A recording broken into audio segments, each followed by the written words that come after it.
This is a book that I first read in my military strategic studies class at the United States Air Force Academy, and it's kind of crazy that a book written over 2,500 years ago is really the first and the most fundamental book studied by the world's greatest Air Force to this day.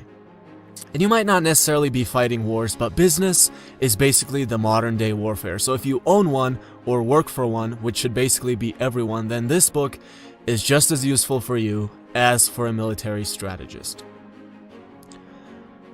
Know your enemy and know yourself, and in 100 battles, you will never be in peril. A lot of people go to job interviews, don't get picked, and don't understand that this is exactly why.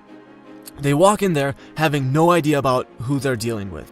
If you're walking into a job interview, you need to have spent the past few weeks learning everything there is to know about the company and the industry it's in. Do you know how impressive it is if you walk in there and say something like, "We're in $1 billion industry. I know we're currently holding 20% of the market share. And the CEO has announced 2 weeks ago that we'll be trying to hit 30% by the end of next year. And here is how hiring me is going to help this company achieve that." Do you know how impressive that would be? Most people's answer to that would be something like, we try to sell shoes here? I don't really know. Now that's crazy, but not only do people have no idea about who they're dealing with, they have no idea about themselves.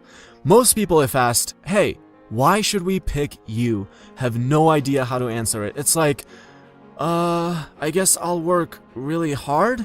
No, that was the answer that the 20 other people before you gave.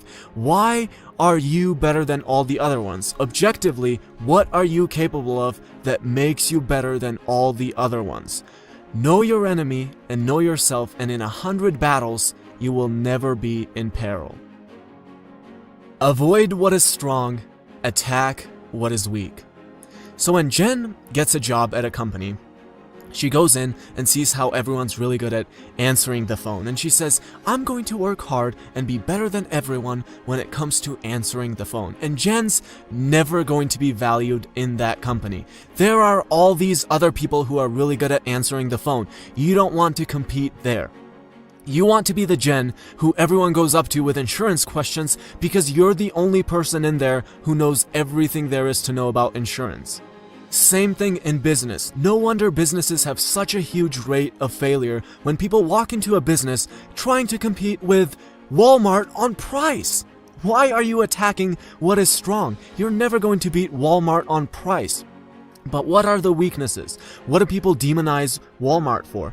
The cup was made with the tears of Chinese children. The cup has nothing authentic about it. So all of a sudden you say, "Look at my cup.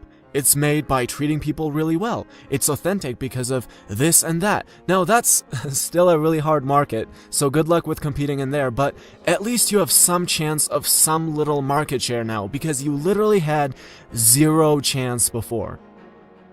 To win 100 battles is not the height of skill. To subdue the enemy without fighting is. It's amazing how everyone's obsessed with suing today. There's definitely a time when fighting is the last resort, but a lot of these cases could be solved just by picking up the phone.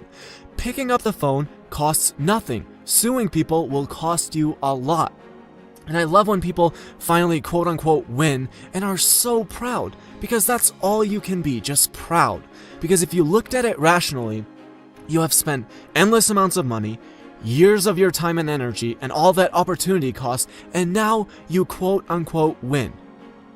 Maybe the benefit was higher than the cost in your situation, and that's awesome, congratulations, but a lot of times it's not. You're smarter than your opponent. You don't rely on emotions like anger and pride to decide if you're going to fight or not.